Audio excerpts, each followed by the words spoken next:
સૌરાષ્ટ્રના જુદા જુદા વેપારીઓને પૈસાની લેતી દેતી અને ખંડીના અલગ અલગ કેસોમાં ધમકાવી મારવાની ઘટનાઓમાં સામે આવેલો કુખ્યાત આરોપી ચિરાગ ગોટી વિરુદ્ધ સુરત પોલીસની કાર્યવાહી તેજ બની છે, જેમાં તેના વિરુદ્ધ અલગ અલગ પોલીસ સ્ટેશનોમાં ગુના નોંધાયા હતા.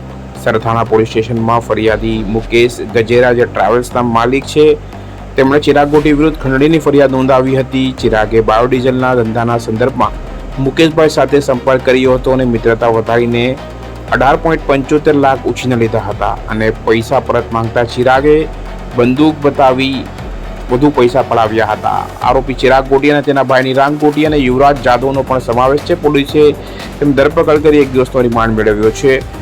2 દિવસ પહેલા એસઓજી પોલીસે સિંગણપોર વિસ્તારના ડ્રગ્સ પ્લાન્ટિંગ કેસમાં રિકન્સ્ટ્રક્શન કર્યું હતું, જેમાં હજારો લોકો એકઠા થયા હતા અને જનરોષ જોવા મળ્યું હતો. હવે સરથાણા પોલીસે પણ ફરીથી રિકન્સ્ટ્રક્શન કર્યું છે, જેમાં ઘટના સ્થળે લઈ જઈ ગુનાનું પુનઃનિર્માણ કરાયું હતું. આ દરમિયાન મોટી ભીડ ઉમટી પડી હતી અને પોલીસે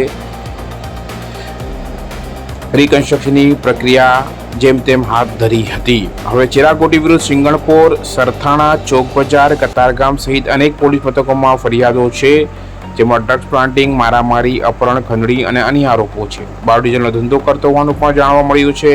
પોલીસે તેની ધરપકડ કરવાની સાથે સાથે હવે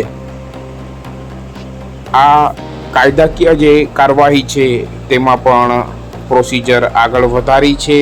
આ સાથે જ ઉલ્લેખનીય છે કે ચિરાગ ગોટી સામે હવે સુરત પોલીસ એક પછી એક પુરાવા ભેગા કરી રહી છે અને હાલ તેને સરથાણા પોલીસે પણ રિકન્સ્ટ્રક્શન કર્યું છે. આગામી દિવસોમાં જ્યાં જ્યાં પોલીસ સ્ટેશનમાં ફરિયાદ નોંધાય છે ત્યાં પણ આ પ્રમાણે રિકન્સ્ટ્રક્શન કરી પુરાવાઓ ભેગા કરી તેને કોર્ટમાં રજૂ કરાશે અને ત્યારબાદ કોર્ટની પ્રોસેસ આગળ વધશે. ઉલ્લેખનીય છે કે ચિરાગ ગોટી આગોતરા જામીન લેવા માટે સુપ્રીમ કોર્ટ સુધી પહોંચી ગયો હતો, પણ ત્યાં કોઈ દાદ ન મળતા આખરે તે સુરત કોર્ટમાં સરેન્ડર થયો હતો અને ત્યારબાદ હાલ સુધીની આ તમામ કાયદાકીય પ્રક્રિયા હાથ ધરાઈ છે.